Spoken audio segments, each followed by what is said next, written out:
event itself is something that was so highly anticipated because it's such a rare opportunity in the community. And to be able to see the Latino community come together and have different businesses that are within the Latino community, be able to have other crew members come and support our crew our crew team. And the music, all aspects of what I like about being Latina. And the energy. The energy was there. And so there was a very, very enjoyable event to be in.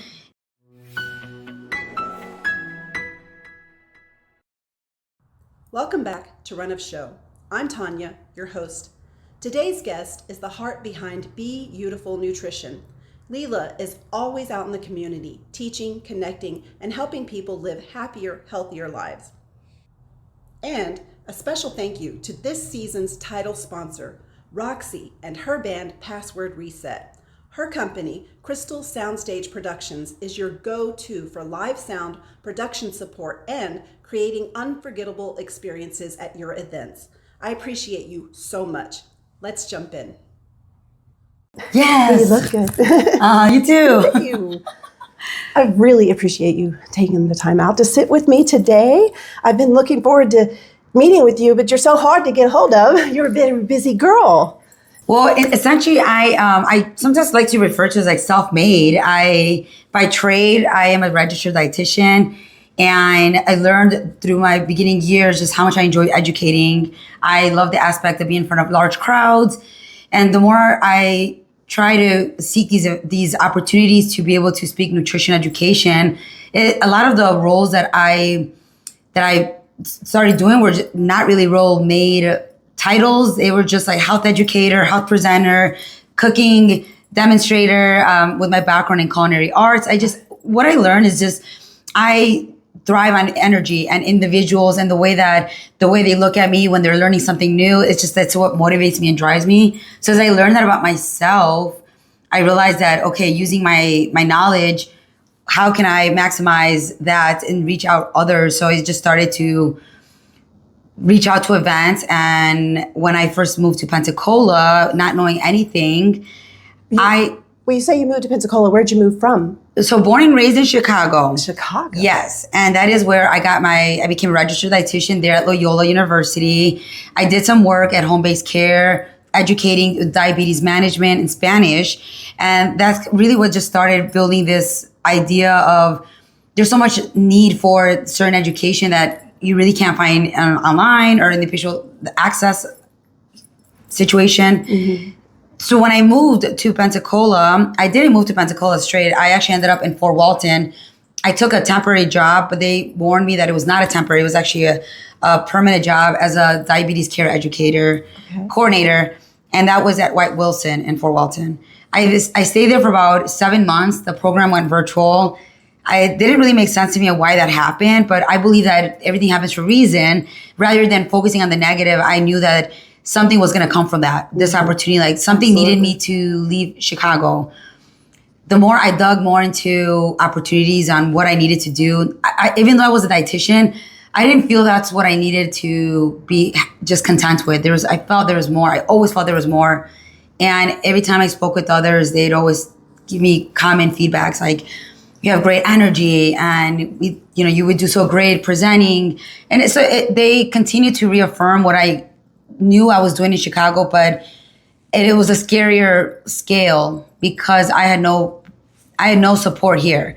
Oh, I really know. So when you came here, you didn't have any family, no friends? family. You just came here just all by yourself? Yes. Oh, were you scared? Yeah, I was excited. When you say you're from Chicago, is that the only place you'd ever lived? I went to school in Rhode Island for culinary arts. Not far. Not far, but I still lived on my own. Yeah, definitely. But overall, yes, I really never lived on my own much, besides in Chicago. Oh. What made you pick Pensacola specifically after Fort Walton? Silly. It was actually just, I looked up other locations. I wanted to go to Colorado. I know I could work anywhere. But again, I pride myself in my gut instinct. Like I'm really close to this certain feelings. Things kept falling through. I don't try to fight things. When they don't work out, they don't work out. And being in my singleness, I just chose, I Googled top cities in Florida. Okay. Mid-30s, health professionals. Single. Hot professionals. Single. And actually Pensacola was 11. Really? Well, and 11. It was 11. What?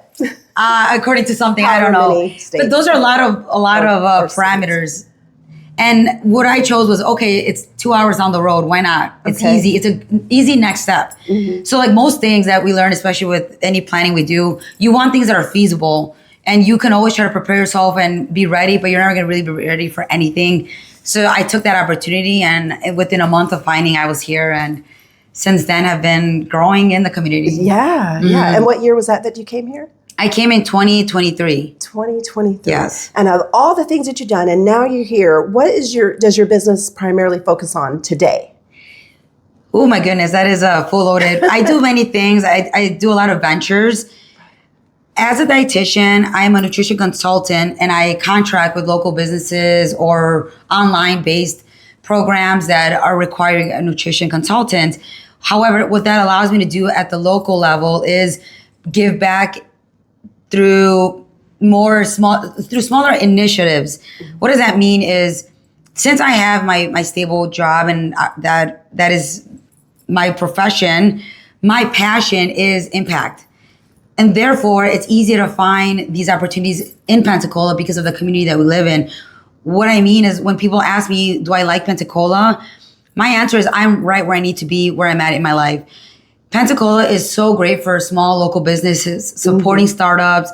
And I think this is where I needed to be to actually make something of myself and put a name behind, like a brand, build my brand. Right. Yeah. And what is your brand? Yeah, my brand is because I have so many small ventures. At the end is when I named my LLC, it was called BeYOUtiful Nutrition.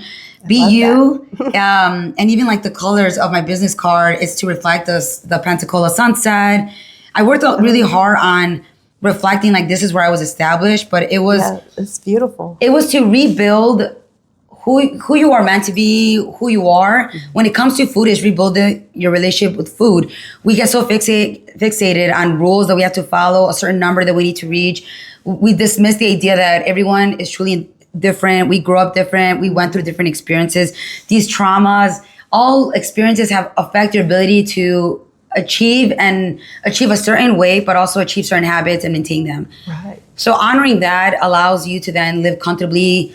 Actually, earlier, a client asked me, like, I just want to learn to live healthy, whatever that looks like. And then I said, well, to live healthy means you're no longer putting mental real estate in an area that you can't control. It's being able to live your life, being actually present.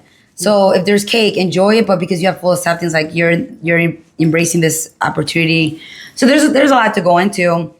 And that actually is... But before we get into that, I wanted to let people know who are listening that this beautiful card of yours has a picture of you on it, and you are absolutely stunning in this. Thank you. Let me tell you what.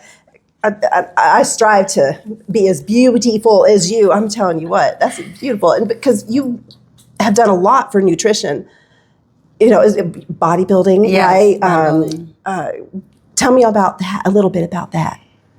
Because I was surprised when I heard that. Yes. Bodybuilding. I went into culinary school as a vegetarian, and that actually is what really helped me maximize that area of being plant-based and nutrition. I was an athlete.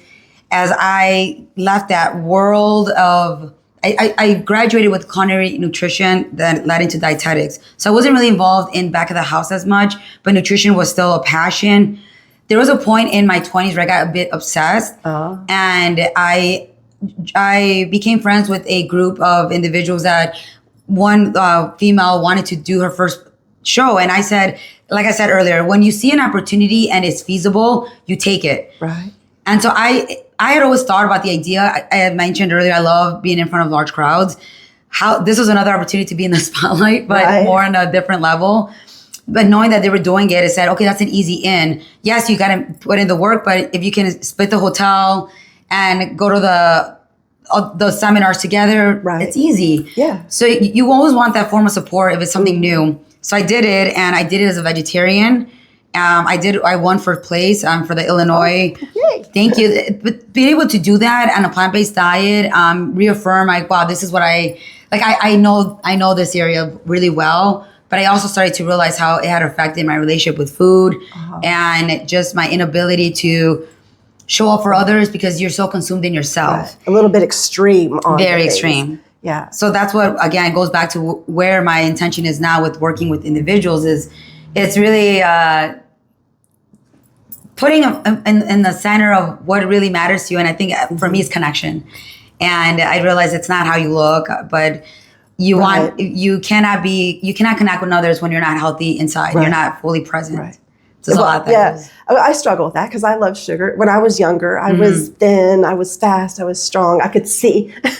And now that I'm a little bit older, I'm slower, I'm not as strong as I was, not as fast as was. And I'm a little fluffier than I used to be. And I struggle with trying to figure out how to love my body as it is, because it's not the body that it was, and accept it as it is, but still maintain my health. And I always say, you know what? My boyfriend loves me and I love cake, so I guess it's okay. It's a twofold situation. I deal with both, but first is I also have to honor this person's need for that confidence boost. Mm-hmm. Some individuals, we can't say love yourself and then be at a BMI that's not healthy. Right. So it's being able to say, okay, what can we do first? Mm-hmm. Try to make changes. If after a while these changes are causing more disruption, you're stressing more than you need to, you're becoming more fixated on the numbers. Right. Then we say, okay, now we have to honor your body. But there's always an opportunity to start making some changes, understanding that, lifestyle. Are you into yoga?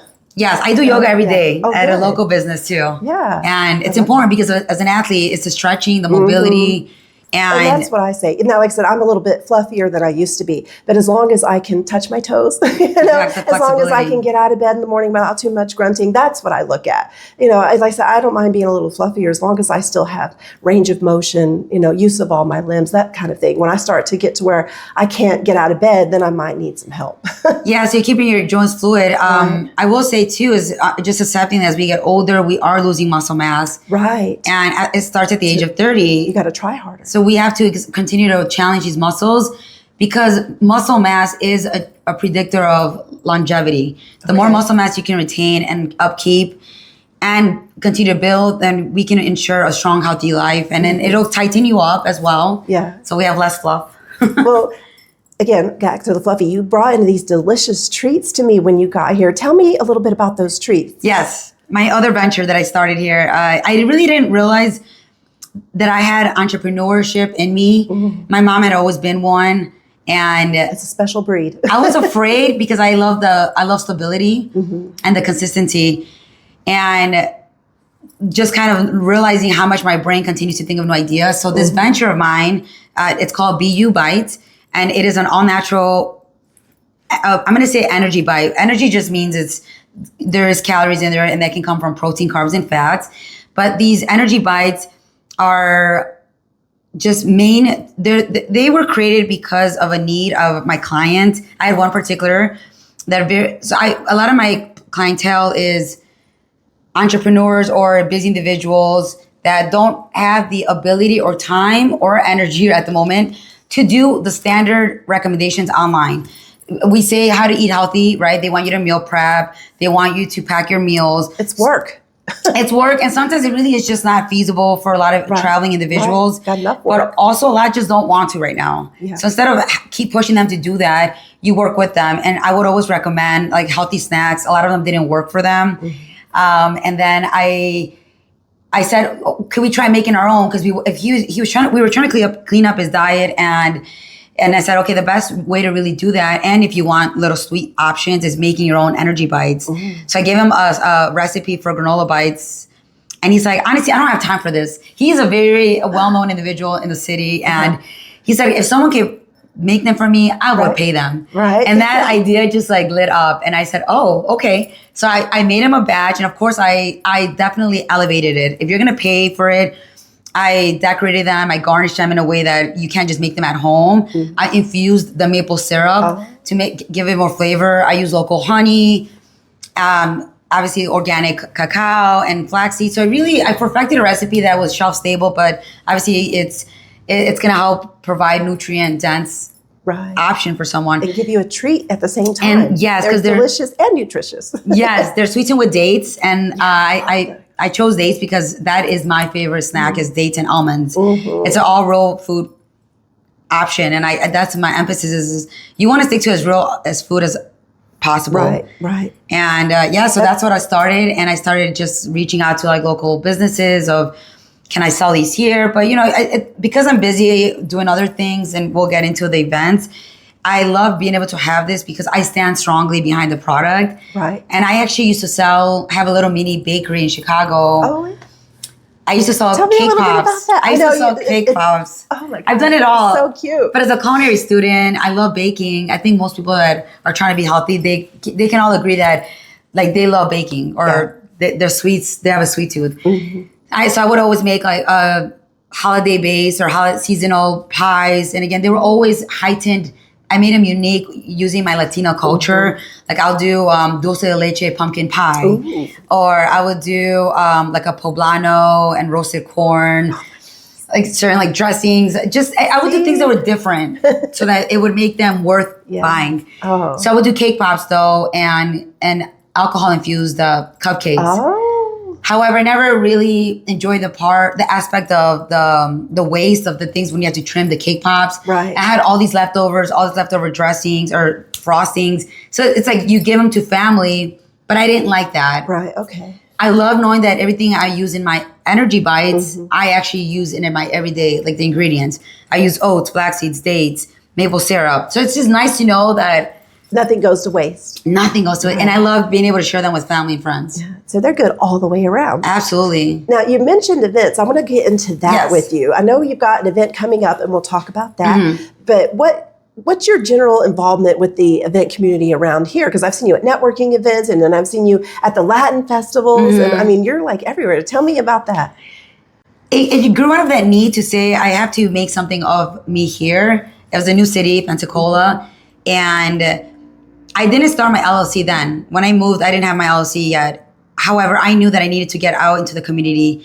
And I met some individuals. So actually, it all started with the Crew de Carnival, actually. Oh, yes, I've seen many pictures with you. Yes. The first week that I moved here, I just went to the salsa event, the salsa classes on Wednesday nights here. I went on my own and I just was dancing.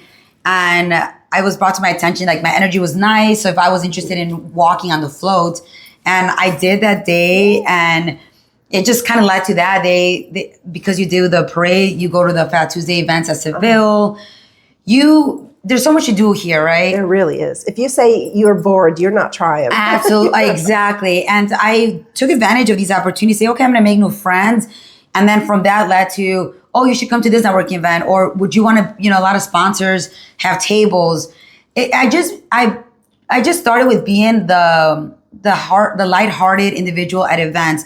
I wanted to be the person that people would want me to go with them because they knew my interest in wanting to grow in the community. So they knew that if I went to these events, I would do my part to also network without them having to babysit me. Right. And then also just being able to make an enjoyable experience for everyone. So I started doing networking events just to get to know the community. And from that, you just constantly you keep everything on a radar in terms of like, where can I save this? Where can this person come in handy? And it's not, but in a way it's not transactional, but it's strategic. So I created my own Excel sheet and I did tabs like acquaintances. Right. I did healthcare. I have something similar. Correct. Yeah. Most networkers have to have a plan. Yeah. I didn't know I needed a plan, but I knew that my brain works that way where the organization of, if I'm going to these events, how do it was becoming overwhelming where I was just meeting people and not really knowing what to do with that. Right. So I started to just separate them into tabs. And then with that said, I felt that it became where I started to become more known in places where I would go. And it was very nice to have that feeling. Right. It's just, most individuals won't support unless they know you. And the only way they'll know you is if you are present and are being seen. And so that's where the value of the networking events became, is just, I needed to just build that trust for people, because if I knew that I wanted to be out in the community, my goal was to be a well-known nutrition expert. I wanted to be that go-to person for wellness events. If someone is doing something, they think, we should have Lila there. She does cooking demos. But the only way to do that is if they know who you are. Absolutely. And so I started just reaching out to like the Greater Pensacola Chamber. I started to want to do like speak, do a business spotlight, anything that I heard of in terms of opportunities. I put myself out there, and I did so much the first year with WSRE, the Greater Pensacola Chamber, and just being there, and even if it was free, right? You have to give up too. And so that's where I got into the salsa. Again, every time I heard there was like an opportunity to do, I would hear an event, and I just said, "Do you need help helping organize this?" And the fact that they knew that you had been in networking events, you already have something under your belt of, she's going to help promote this. She's going to help market this. Right. And I'm a people's person. And therefore, that's going to be an easy one too, is just being able to share a new event to someone that you don't know. And so that became how I started getting involved with helping plan that event. Right. See, because it might sound cliche, but it's so true. People do business with people they know, correct, like, and trust. It is a for real thing, especially here in Pensacola, because there's not 6 degrees of separation. There's more like 2. So yeah, absolutely. So tell me about a time when an event didn't work out so well for you. I know it hasn't always been easy, especially in the beginning. At the end I had a few actually that led to, it was just poor communication within the event. When you're working in events, you know that you're going to work with a lot of different personalities, and that's not always going to be a favorable experience. So it's focusing on the main purpose of why you wanted to do it. And I had an event that in particularly, it just became where the person it was their rules. You were inflexible. You were the part of the team, but your position, your responsibilities slowly started to be hijacked. And it definitely just felt, I didn't want that to discourage me of, wow, I don't want to be doing these things. It was a very stressful 3 months of just having constantly, 3 months. Oh gosh, constantly having to be on this person's schedule. Like, we're meeting today at 8, and so as anyone that does events, you're gonna have those experiences. But that's in any industry you're in. Is some opportunities are going to be not enjoyable. However, they are continuing to add experience to you. Absolutely. And I keep remembering, just as a leader, you need to learn how to have difficult conversations. And it's how you react to things that is what people remember. I try to keep a light heart, but I also kept remembering, focus on 2 things in this event that I know I have full control of, and let everything just, if there's feedback on there that's not favorable, at least I knew that it was ultimately put under their hands, and it's not under mine. But I kept making sure that I showed up with a positive attitude. I kept doing my part of promoting it, like the things I control. Right. I wasn't, there were areas that I knew that I was in charge of, certain tasks like with volunteering that I had to, let's say that even though I was responsible for the volunteering management, but then it was being taken over by someone else, I knew that day was going to be chaos. Right. However, instead of worrying what people are going to think because they thought I was irresponsible, I just said, no, just keep promoting the event. And at the end, that whatever happened will happen. But that's just going to happen anywhere. Right. And you doing your part shows your character, right? You shine through all of that. I love that. And then also, and I always say too, there's no disappointments. There's no failures. There's always notes for next time. We learn from it. If you don't learn from it, then it might be a mistake. Correct. Yes. Yeah. You learn who you don't want to work with, but even if you might have to work with them again. But with doing events, it's like anything else. It involves having, knowing your why, your purpose, why you want to do it, and try to organize yourself as much as you can, but continue to build that network with individuals, because no event will be successful if you don't have the right individuals wanting to come to it and building that trust of people that want to share your event. Yeah, absolutely. Okay, now tell me about an event that was really great for you. One of your favorite memories. Who were you with? Paint that picture for us. Okay, well, it was the Salsa Festival event. There was pros and cons with the planning, but what I enjoyed the most was the event itself is something that was so highly anticipated because it's such a rare opportunity in the community, and to be able to see the Latino community come together and have different businesses that are within the Latino community, be able to have other crew members come and support our crew team. and the music, all aspects of what I like about being Latina. And the energy. The energy was there. And so there was a very, very enjoyable event to be in and to see that, wow, we help bring together all these businesses and we help get the word out, make people feel safe, that even though with everything that's been going on in the past 2 years, people being afraid to go to certain events, it's going to be a safe event. No one's going to get in trouble. We just want our community to have a good time. Absolutely. Yes. And it is a good time. I've been to one of the Latin festivals. When you invited me, I took a bunch of friends. It was really hot, but we still had a lot of fun. Yeah. Yeah. So what I learned is that I thrive the most in events that again, it's just who you are. So the Latino community is just, I love being able to communicate with others in Spanish, and just the lingo is easier. You learn more about them. So if we're struggling with certain events, I think maybe trying to focus more on what you are actually good at. And it may not be what you think you are, and honoring that as well. Yeah. Allow yourself to be challenged though too, because people might ask you to do something that you think at first, I don't know, but then, but if they need your help when you can, and as you're able, because you'll definitely be rewarded in the long run. And even with attendance is a big one. There's events that I've done that's very low attendance, and it's not to discourage you. Keep doing these events. You know, with cooking demos, I would do them a lot at Everman's, and it was unfortunate to not have them marketed so well. However, I knew that because I was still doing them, I was still creating content. So seeing a positive, what can you gain? At least you got shots. Take pictures of the event. Now you have material for next year. Sometimes things are not marketed very well, and that's why people don't go. But the more pictures. I think that too makes it a little more intimate. So you can get better shots and you have more time to really focus on certain things. Real quick, thank you so much for listening to this episode of Run of Show.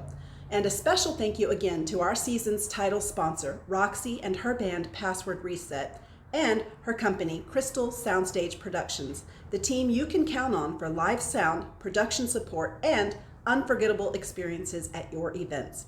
You can find the podcast on all your favorite podcast platforms, so be sure to like, subscribe, and share. It truly helps the show grow. Now, let's get back to our conversation with Lila. So I wanted to touch on, you have an event coming up you were telling me about earlier. Yes. Is the Glow Paddle?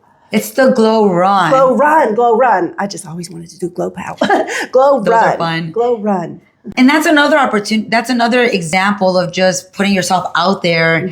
I talk to everyone. I serve at my church, and one of the organizers of the Dream Center, I think she mentioned the need for having someone help her with this race, and her daughter referred me, and then she reached out. Because of my involvement in the running community, I attend 2 to 3 a week, and then just being able to put together and network with others, it's going to help hopefully bring things, new things. But it's the Glow Run, it's second annual, that takes place this 2026, but it's in 2 months.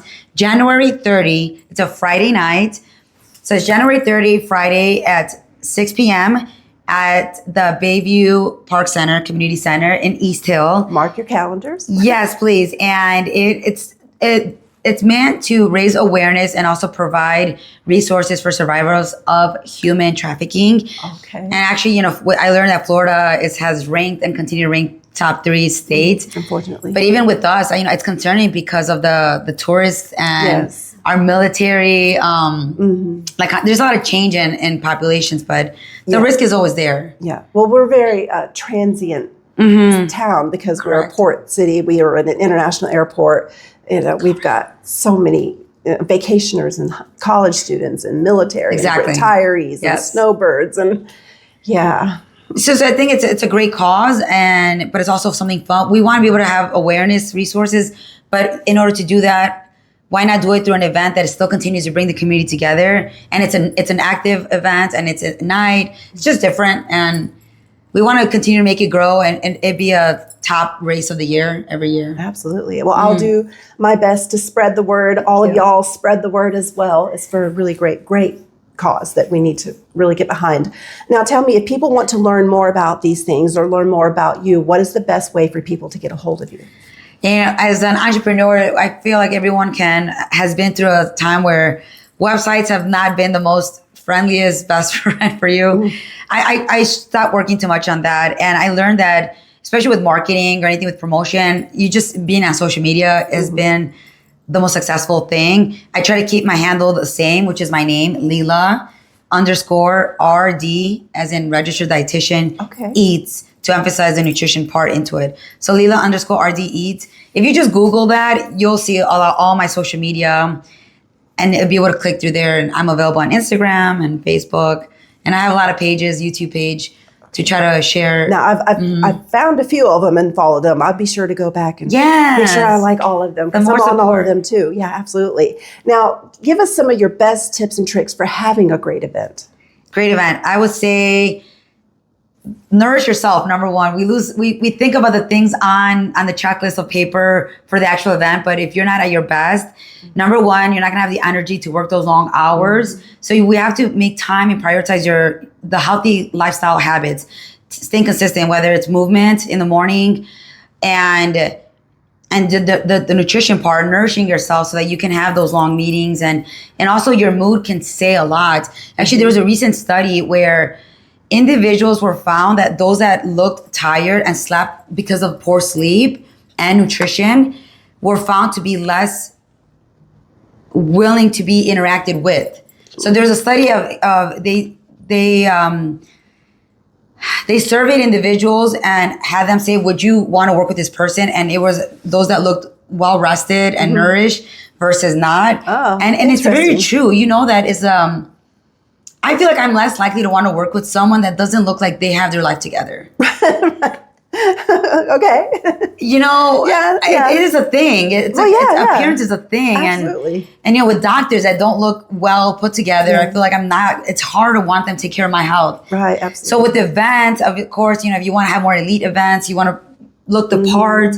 And elite events allow you to raise more money and do more with that money and continue to provide more extravagant experiences. So when everyone's going to start a lower budget, and that's fine. But again, every year you can enhance that. Yes. But it starts with you, and take care of yourself. We forget that. And then second is having a good strategy, like a business plan. I get for businesses, but having a checklist, like a time frame of what should be done every 3 months, or and making sure that we're staying on top of that, because a successful event does need time to promote and establish. But I will say I'm starting 2 months out with this one, but all you can do is every day try to reach out. And I still create a 2-month time frame list, but sticking to that and just knowing that it's temporarily, it's going to be long hours, but you signed up for that life. Right. That's the life that you enjoy, and it's just short term. Yeah. But your name and legacy stands behind it. Yeah. Every event that I do, it seems like it's so much overwhelming, and then I'm like, oh, after this event, and then I'll do another one. After this event, and then I'll do another one, and it's time for that event again. But yeah. You know, and when I speak with you and most other individuals that are doing event planning and marketing, our answer when we say, how are you, is like, the answer is always, I'm busy. It's good, but busy. Right. And my response is always like, but that's the life we chose. Life we chose, yeah. And so it's being accepting, like, that's the thrill we like. All right. So take care of yourself, stay organized. What's one more great tip? Stay organized. And then I will say I would say going along with the organization is just having templates. I don't know if that falls under organization. With the organization, I meant like having a time frame and a checklist, but then also having like a standardized brand within that event. So having a template for all your emails you're gonna send that has the event letterhead. You want to have that consistency and brand of that. It's like a professionalism. Right. That makes sense. Like you have your checklist, but then you have your components of the checklist, like send email. Okay, but do you have that email form already written? Yes, having those templates, it'll help streamline that. Yeah. It'll ensure that your timeline stays on track, because you're avoiding all this extra work. You're not reinventing the wheel every time. You're like, okay, I've got this event, so I need to do these things. So let's pull out those checklists. Like so the marketing part is like, every announcement use the same template. Right. Make it consistent. Oh yeah. I've got that. So I'm on the right track. Yeah. All right. So what words of wisdom would you like to leave our listeners with? In the event planning world, in the everyday world, nothing goes away from keep showing up for yourself. whatever that looks like, whether it's a bad day, whether it's a bad eating day or bad sleep, a bad event, a bad communication with your colleague, keep showing up. You were designed and made in this world with a purpose, and don't lose sight, because the world needs you and they need you to be there showing up for yourself every day. I love that. Yes. And I love you. Thank you so much for being here with me today. Thank you. Appreciate you. And I hope everyone follows and comes to the event in January. Yeah, check out the show notes for all of those links. Thank you.